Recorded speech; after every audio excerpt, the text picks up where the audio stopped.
함께 나눌 말씀은 시편 107편 말씀입니다. 우리 찾으시면 자리에 일어나셔서 한 절씩 교독할 텐데요. 시편 107편 10절부터 22절 말씀 우리 한 절씩 교독하도록 하겠습니다.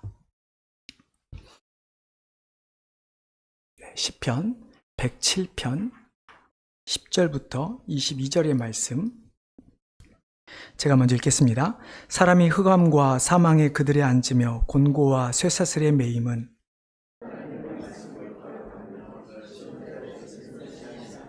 그러므로 그가 고통을 주어 그들의 마음을 겸손하게 하셨으니 그들이 엎드려져도 돕는 자가 없었도다.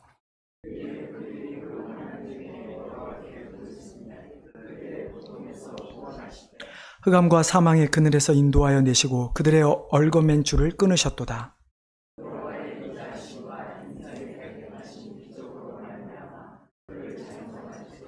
그가 눈문을 깨뜨리시며 쇠 빗장을 꺾으셨음이로다.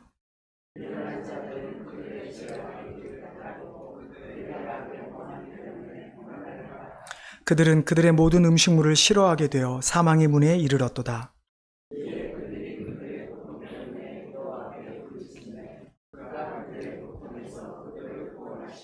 그가 그의 말씀을 보내어 그들을 고치시고 위험한 지경에서 건지시는도다.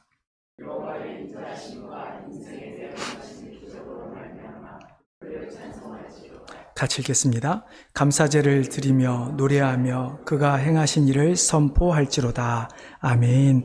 자리에 앉아주시기 바랍니다. 제가 한 번 더 기도하겠습니다. 하나님, 올해 마지막 예배를 드리면서 또 올해 마지막 하나님의 말씀을 듣고자 합니다. 하나님, 올해 한 해를 우리가 돌아보며 우리에게 말씀하신 하나님의 음성을 듣게 하여 주시옵시고 올 한 해를 반성하고 또 내년을 준비하는 시간 될 수 있도록 은혜 내려 주시옵소서. 오늘도 우리 가운데 말씀으로 말미암은 하나님의 은혜와 하나님의 위로와 회복이 우리 가운데 있게 하여 주시옵소서. 감사하며 예수님의 이름으로 기도하옵나이다. 아멘.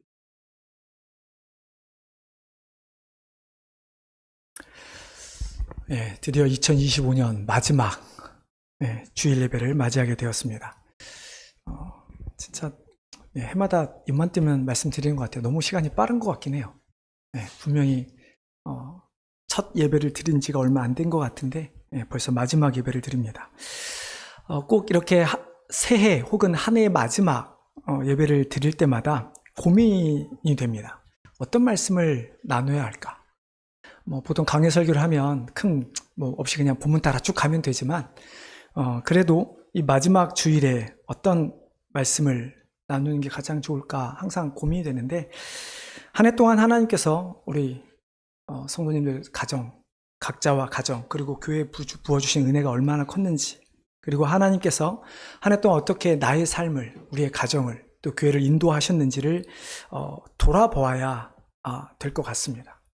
그리고 우리의 그 신앙의 모습이 정말로 하나님이 원하시는 신앙의 모습으로 우리가 살아왔는지 아니면 여전히 우리는 아니라고 하지만 어떤 기복적인 신앙에 머물러 살아가고 있지는 않는지.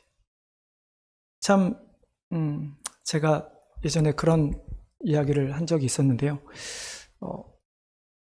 한국에서 기독교인들이 그 무당, 점을 찾아가는 비율이 3분의 1이라고 합니다. 3일보다 많다고 하더라고요. 왜 그럴까라고 했는데 물론 누군가에게 어떤 미래를 알고 싶어하는 그런 것은 같은데 왜 무당을 이렇게 많이 찾아가는가?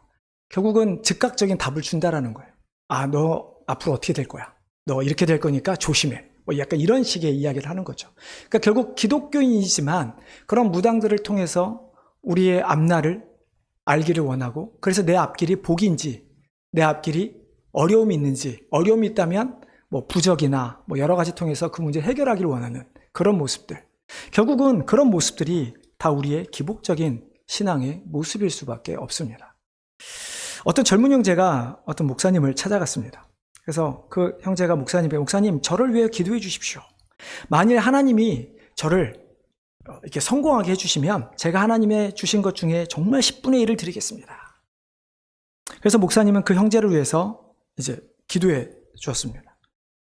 그리고 그 젊은이는 그 목사님의 기도를 받은 다음에 내가 꼭 11조를 드리리라 약속하고 목사님을 떠나서 집으로 돌아갔죠. 근데 정말로 하나님께서 그 형제에 복을 주시는 거예요. 하나님마다 다 성공을 했습니다. 근데 얼마 후에 이 청년이 다시 목사님을 찾아옵니다. 목사님, 저는 더 이상 이전에 했던 서약에 매이기를 원치 않습니다. 그것이 너무 많아서 드릴 수가 없습니다. 무슨 이야기예요? 11조를 더 이상 못 드리겠다는 이야기죠. 그러니까 너무 많다 보니까 조금일 때는, 그러니까 뭐 예를 들어 내가 한 달에 100만 원 벌면 10만 원은 드릴 수 있었는데 1000만 원, 1억을 벌니까 100만 원, 1000만 원을 내야 되는 그거를 못 하겠다라는 거죠. 그래서 목사님이 좋습니다. 그럼 형제가 10분의 1을 드릴 수 있는 것 이상으로, 그러니까 1000만 원을 드려야 되면 그 1000만 원을 보다 더 많은, 그러니까 1억보다 1000만 원을 더해서 더 많은 돈을 벌 수 있게 내가 기도해 드릴게요 라고 하고는 형제를 옆에 놓고 기도하기 시작합니다. 사랑하는 주님, 주님 앞에서 이 형제가 한 서약 10의 1을 드리겠다는 것은 취소할 수 없다는 것을 아시죠? 그러니 이 형제가 11조를 시작한 날에 수입으로 되돌리셔서 11조를 계속하고 그 서약을 지킬 수 있게 해주십시오 라고 목사님이 기도했다고 하죠. 그랬더니 이 형제가 목사님의 기도를 중단시키면서 아닙니다 목사님, 그렇게 하지 마십시오. 내가 처음으로 나를 돌아가게 해달라고 구하지 마시고 내가 하나님께 계속해서 11조를 드릴 테니까 저를 위해서 계속 기도해 주십시오 라고 했다는 이야기가 있습니다. 실제로 있었는지 누가 만들어냈는지 모르겠습니다. 하지만 이 이야기가 우리에게 주는 교훈이 무엇일까요? 우리가 한 해를 돌아보면서 이 이야기를 통해 우리가 깨달아야 되는 교훈은 과연 무엇일까요? 가장 큰 교훈은 성공하기 위해, 우리의 어떤 번영을 위해 하나님을 믿는 것은 잘못되었다라는 것입니다. 하지만 또 다른 교훈은 무엇입니까? 또 다른 교훈은 인간의 본성이 나타내주고 있죠. 인간의 이기적인 욕심은 끝이 없다. 하나님의 어떤 공급하심, 하나님의 인도하심을 그렇게 경험했음에도 불구하고 그것을 끝까지 더 채워주길 원하고 결국은 그 공로조차도 하나님이 아닌 나에게, 자신에게 돌리는 인간의 모습. 지난 상토절 2부 예배 때 마태복음 2장에 나오는 동방박사 이야기에 대해서 나누었습니다. 거기에 등장하는 인물이 3명이 있죠. 아기 예수님, 그리고 동방박사와 헤롯이 있습니다. 물론 뭐 요셉과 마리아도 등장을 하죠. 하지만 그 본문에서 주 캐릭터들은 헤롯과 동방박사들입니다. 그렇죠? 동방박사들은 유대인들에게 전해 내오는 예언을 따라서 별을 보고 아기 예수님을 만나기 위해 그 멀고 험난한 길을 택합니다. 반대로 헤롯은 어땠습니까? 당시 궁에서 편하게 지내고 있었습니다. 극적으로 동방박사들이 아기 예수를 만났을 때 여러분들하면 어떻게 하시겠습니까? 보통 내가 이렇게 찾아왔으니, 왕 대신 왕을 찾아왔으니 이제 제가 왕을 경배합니다. 저에게 상을 주십시오. 저에게 좋은 것 좀 주십시오 라고 하는 것이 어떻게 보면 그럴 것 같은데, 오히려 이들은 그 예수님 앞에 오히려 자신들이 가진 모든 것을, 가장 소중한 것을 드립니다. 하지만 헤롯은 어떻습니까? 유대인으로 왕으로 오신 그 아기께 경배하겠다고 하지만 실은 다 거짓말이죠. 결국 그 당시에 2세 미만의 아이를 다 죽이는 아주 악행을 저지르고 말죠. 하나님은 인류를 구원하기 위해 아기 예수님을 주셨건만 누구는 그 아기 예수님을 경배하고 누구는 그 시기 질투하여 살인을 저지르게 되죠. 하나님 성공하게만 해주시면, 돈 많이 벌게 해주시면, 아니 먹고 살 만큼만 해주시면 하나님 위해 살겠습니다라고 하지만 실제로 그런 상황에 도달했을 때 많은 사람들의 보이는 모습은 어떻습니까? 우리 모두 아니라고는 하지만 마음속으로 조금만 더, 여기서 조금만 더 하나님 돈을 벌고요. 아니 조금만 더 내가 이것만 하고 조금만 더 성공해서 하나님을 많이 할게요. 하지만 조금만 더 하다가 어떻게 될까요? 보험서 말씀처럼 우리가 아무것도 누리지 못하고 빼앗기게 되거나 결국 아무것도 쓰지 못한 채 땅에 묻히게 될 수도 있다는 것을 우리는 기억해야 할 것입니다. 예수님을 믿는 사람들, 아까 말씀드린 제가 그 혹은 동방박사의 이야기, 두 부류로 나눌 수 있죠. 예수님을 경배하기 위해 믿는 사람과 자신을 위해 예수님을 믿는 사람. 주님은 우리 인간의 죄를 위해 자신의 생명을 아끼지 않고 정말 우리에게 주셨건만 그래서 우리가 마땅히 죽었던 자들이 새로운 생명을 얻었음을 에도 불구하고 그것을 깨닫고 하나님만 경배하는 사람이 있는가 반면에 아직도 그것을 깨닫지 못하고 하나님 앞에 복을 얻기 위해 믿는 사람들이 있다라고 하는 것입니다. 젊은 형제처럼 헤롯처럼 하나님을 믿는다, 하나님을 경배한다 하겠다라고 말은 하지만 실제로 자신의 필요를 채우기 위해 하나님을 찾는 사람들이 많이 있다라는 것이죠. 이들은 처음엔 하나님을 찾았습니다. 주님을 찾는 것처럼 보입니다. 하지만 자신들이 희생하고 포기해야 될 그 문제 앞에서 결국 그들은 희생과 포기가 아닌 자신을 선택하는 결과를 낳게 되죠. 그럼 이런 성도들의 모습은 어떨까요? 이런 사람들의 모습은 어떨까요? 그들의 모습에 예수 그리스도가 없습니다. 아무리 입으로 예수를 주라 부른다 할지라도, 행동은 주님을 위한 것처럼 보인다 할지라도 결과를 놓고 보면 그 청년이 자신의 것을, 재물을 포기하지 못했던 것처럼, 헤롯이 그 자신의 왕권을 포기하지 못했던 것처럼 결국은 왕 대신 주님께 자신의 모든 것을 내어드리지 못하고 오히려 왕의 것을 뺏으려고 하는, 왕으로부터 도움을 받아 잘 살려고 하는, 그래서 그 왕에게 주님이 주인이 아닌 내가 주인이 되는 그런 삶을 살아가게 되는 것이죠. 그렇기 때문에 그런 사람들은 결코 하나님을 경배할 수가 없는 것입니다. 하나님이 주인이 아니라 자신이 주인인데 어떻게 다른 사람에게 경배를 할 수 있겠습니까? 여러분, 동방박사들 한번 보십시오. 어떻게 보면 우리는 그들이 가장 소중한 것들, 황금과 유황과 모략을 주님께 드린 것처럼 드린 것처럼 보인 게 아니라 그것을 드렸지만, 그러나 정말로 그들이 드렸던 것은 무엇이었을까요? 그들이 예수님께 드렸던 가장 소중한 것 무엇이었을까요? 저는 생명이라고 생각합니다. 그 멀고 험난한 여정 가운데 얼마나 많은 위협이 있겠습니까? 도둑이나 자연재해, 풍토병, 수많은 생명의 위협이 있었습니다. 그뿐인가요? 어떻게 보면 그들은 정말 범의 서굴로 들어갔죠.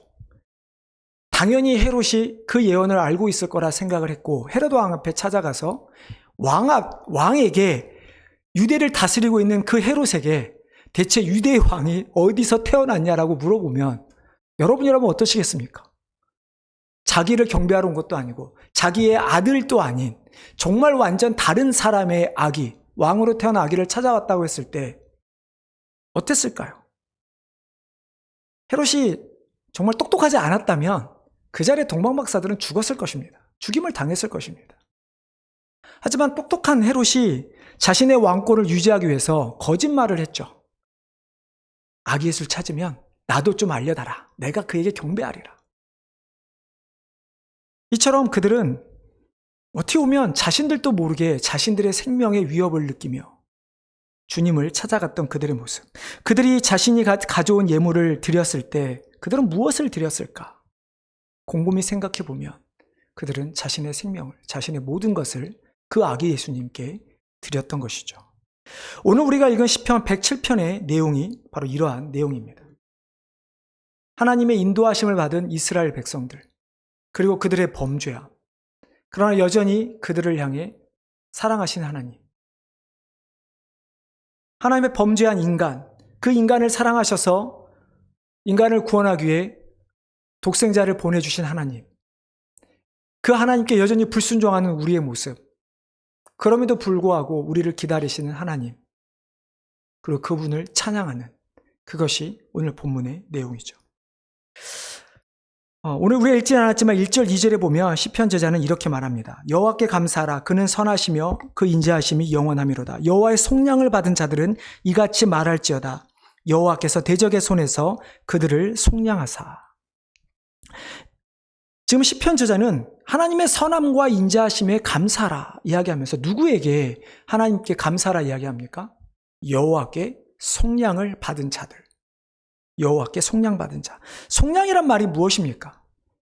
여러분, 대속, 속량, 이런 수많은 말들이, 속죄, 이런 말들이 있는데, 속량이라고 하는 말은 쉽게 말해서 돈을 주고 노비를 다시 사는 겁니다. 마치 조선시대 때 노비의 몸값을 우리가 사서 양민으로 만들거나 하듯이 그게 속량입니다. 그럼 여호와의 속량을 받은 자들은 누구입니까? 1차적으로는 오늘 본문의 대상인 이스라엘 백성들입니다. 하지만 2차적으로 그 다음은 예수 그리스도를 믿는 모든 성도들이 바로 여호와의 속량을 받은 자들이죠. 이들의 원래 모습은 어땠습니까? 10절과 11절입니다. 우리 한번 같이 읽어보겠습니다. 10절 11절입니다. 시작.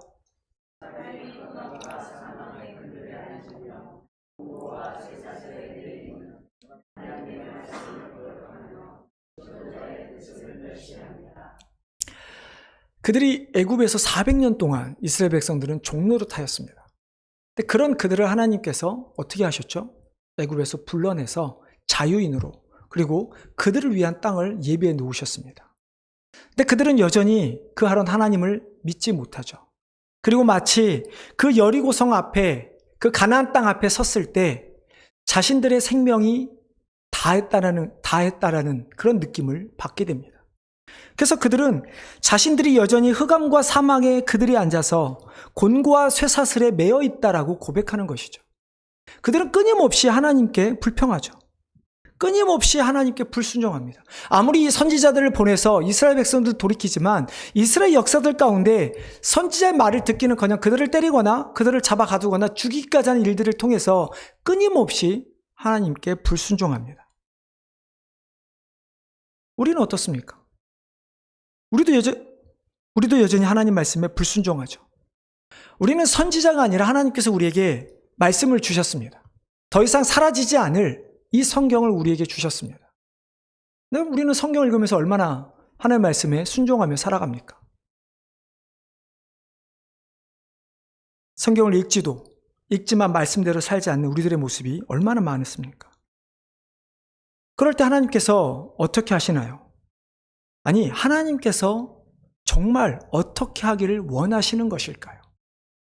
단순히 우리를 벌하시는 걸 원하실까요? 하나님의 은혜로 말미암아 자유인이 된 자들이, 새로운 생명을 얻은 자들이 다시 노예가 되겠다고 하는데, 다시 죽음의 길로 가겠다고 하는데, 정말로 그것을 인간들이 원하는 대로 내버려 두는 것이 하나님의 뜻일까요? 어떤 때는 정말 그래 보이기도 합니다. 때로 하나님께서 아무런 말씀도 안 하시고 아무런 것도 하지 않은 채 그저 우리를 삶의 현장에 그대로 방치하신 것처럼 느껴질 때가 많이 있죠. 하나님의 은혜를 경험했음에도 불구하고 과거로 돌아가려는 우리의 모습, 하나님의 은혜를 알지만 그럼에도 불구하고 다시 그 하나님의 뜻대로 사는 것이 너무 힘들어서, 말씀대로 사는 것이 힘들어서 세상에 나아가서는 하나님의 말씀이 아닌 세상 사람과 똑같이 살아가는 우리들의 모습. 그렇게 이스라엘 백성들이 그랬고, 그렇게 이스라엘 백성들은 하나님을 원망했던 것이죠. 차라리 애굽에 있었더라면, 차라리 광야에서 죽었더라면, 어떤 이런 모습이 우리의 모습이 아닙니까?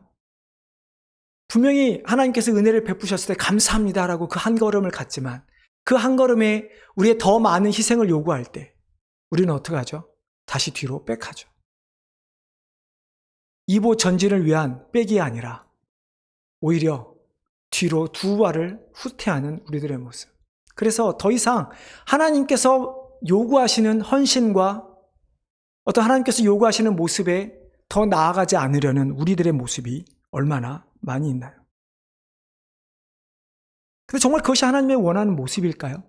아니죠. 하나님이 원하시는 것은 자신이 택하신 백성, 이스라엘 백성이든 그것이 그리스도를 믿어 지금 이제 아닌 성도들이든 하나님은 그들이 정말 하나님의 백성으로 끝까지 살아남기를 원하시는 것입니다. 하나님 안에서 살아가기를 원하는 거죠. 그것이 가장 행복한 길이니까요. 그러니 어떤 일이 벌어집니까? 그럼 부모로서 자녀가 잘못하면 그냥 내버려 두십니까? 물론 성인이 된 이후에 알아서 하라고 해야죠. 하지만 자녀들이 어린데 그들을 내버려 두시나요? 때려서라도, 그들을 훈계해서라도 바른 길로 인도하는 것이 부모의 마음입니다. 잘 되길 원하니까. 12절에 보면 그러므로 그가 하나님이 고통을 주어 그들의 마음을 겸손하게 하셨으니 그들이 엎드러져도 돕는 자가 없었도다. 정말 하나님의 은혜를 경험했지만 하나님의 은혜를 저버리는 자들, 하나님을 떠나는 자들을 향해 하나님께서 하시는 일은 다시 하나님을 알 수 있도록 마치 극한의 그 상황 가운데 다시 내버려 두십니다. 우리가 죄라고 하는 어떤 죽음 가운데 있었던 것을 우리가 잘 몰랐었을 때 우리가 그래도 하나님의 은혜로 구원을 받았는데 그 구원의 은혜를 깨닫지 못하고 하나님 은혜로 살지 않으면 하나님은 그 은혜를 알게끔 그 고통 가운데 우리를 내버려 두신다는 것이죠. 그래서 그 길이 얼마나 잘못된 것인지, 너희들이 가고 있는 그 길 가운데 너희들이 얼마만큼 너희들이 교만하고 욕심한 마음이 가득한지 그것을 깨달아서 겸손하실 수 있도록 하나님은 우리 가운데 고난을 허락하신다라는 것입니다. 그 길이 어디까지요? 아무도 돕는 사람이 없을 때까지. 정말 이 세상에 나 혼자밖에 없는 것처럼 느껴지는 그 상황까지. 내 비록 옆에 남편이 있고 아내가 있음에도 불구하고 아무런 소용이 없는 그 상황이 될 때까지. 여러분, 그것을 단순하게 병에 걸렸다, 사업에 실패했다 이렇게 생각하지 마시기 바랍니다. 우리의 영혼이, 우리의 영적인 상태가 그렇게 하나님을 바라보지 못하고 그렇게 함께하지 못하는 정말 홀로 고립된 그런 상태까지 하나님은 우리를 끌고 내려가신다는 거죠. 근데 감사한 것은 그게 끝이 아닙니다. 그럼 13절 말씀 같이 읽어보겠습니다. 13절입니다. 이에 그들이 그 환난 중에 여호와께 부르짖음에 그들의 고통에서 구원하시되. 여기 계신 우리 부모님들, 우리 어르신들, 자녀들 한 번쯤 다 혼내 보셨을 겁니다. 저도 제 아이들 어렸을 때 혼내기도 하고 때리기도 했습니다. 미국에서 때리면 안 된다고 하지만 저도 나름대로 아이들을 잘 키우려는 마음에 그랬던 것 같아요. 근데 그러고 나면 제 아이들은 모르죠. 어렸을 때니까요. 커서는 때린 적은 없는 것 같아요. 그러고 나면 오히려 제 마음이 더 아픕니다. 그래서 아이들 혼내고 난 날, 그날 저녁이면 그냥 한 번 더 애들 침대 머리밭에 가서 이렇게 앉아서 머리도 쓰담기도 하고 얼굴도 쳐다보고 그러면서 혼낸 걸 후회하기도 하고 그러면서 하나님 앞에 회개하기도 하고 그러면서 그 아이의 마음이 다치지 않게 기도하기도 했던 그런 기억들이 있습니다. 아마 여러분도 다 있을 거라 생각합니다. 하나님의 마음이 바로 그렇습니다. 아니, 하나님의 마음은 그런 우리 부모의 마음보다 훨씬 더 크시죠. 우리가 자녀를 사랑하는 것보다 우리를 향한 사랑이 훨씬 더 크다라는 것입니다. 여러분, 아무리 다른 아시다시피 제가 우리 김진원 집사님 딸 그 지훈이를 되게 예뻐하는데 지훈이가 아무리 예쁜다 한들 지훈이를 위해서 내가 제 자녀를 희생시킬 수 있을까요? 여러분, 부모로서 그럴 수 있겠습니까? 우리는 그럴 수 없습니다. 내 자녀가 더 소중한 법이지 아무리 다른 사람의 자녀가 예뻐도 내 자녀가 더 예쁘고 내 자녀가 더 소중한 법입니다. 근데 하나님은 어떠셨습니까? 하나님은 하나님부터 멀어지고자 하는 죄인인 우리를 위해 자신의 독생자를 아낌없이 주신 분이십니다. 우리가 여전히 세상을 향해 눈을 돌리고 세상의 가치를 소중히 여기고 세상의 즐거움 속에 빠져 있는 그 자녀들이 계속 그 상태로 머무르지 않도록 자녀들을 때리기도 하시고 훈계도 하시고 혹은 회유도 하시면서 그들이 하나님을 향해 눈을 돌리도록 정말로 세상의 가치보다 하나님의 가치가, 예수 그리스도의 가치가 얼마나 소중한지를 깨닫게 하기 위해서, 그리고 하나님 안에 있는 것이 얼마나 즐거운 것인지를 찾게 하기 위해서 여전히 우리를 기다리고 계신다는 것입니다. 그럼 우리가 해야 할 것은 무엇입니까? 13절 말씀처럼 우리는 정말 아무것도 할 수 없는 그 상황 가운데 우리가 할 수 있는 유일한 길은 하나님께 부르짖는 것입니다. 왜 우리가 하나님께 부르짖지 못할까를 생각해 보면 여전히 내가 할 수 있는 무언가 있기 때문인 것 같아요. 내가 이걸 이렇게 해서 하면 또 이 문제는 해결할 수 있고 좀만 더 하면 더 잘 될 것 같고 좀만 더 공부 열심히 하면 좋은 대학도 가고 좋은 직장도 얻을 수 있을 것 같고. 근데 정말 아무것도 할 수 없는 상황에 들어가면 어떻게 됩니까? 더 이상 아무도 떠오르지 않습니다. 그저 하나님 앞에 매달리게 되는 거죠. 하나님, 제발 저를 돌아봐 주십시오. 하나님 너무 힘듭니다. 하나님 도저히 나아갈 그 길이 보이지 않습니다. 세상이 이렇게 힘들고 어려운 속에서 더 힘듭니다. 하나님을 섬기는 것이 너무 힘듭니다. 두렵습니다. 하나님 어떻게 해야 합니까? 그렇게 부르짖기만 하면 하나님은 우리에게 기적을 베풀어 주시죠. 다시 우리를 그 고통에서 구원해 주시겠다 말씀합니다. 멀어진 아버지와 자녀의 관계. 하나님과 우리의 관계에서 자녀들의 일방적인 멀어짐이죠. 여러분, 아무리 부모가 자녀들이 잘못해서 야, 너를 호적에서 파버리겠다 라고 한다 할지라도 부모가 자녀들에서 멀어질 수 있을까요? 쉽지 않죠. 하나님은 절대로 우리에게서 스스로 멀어지지 않습니다.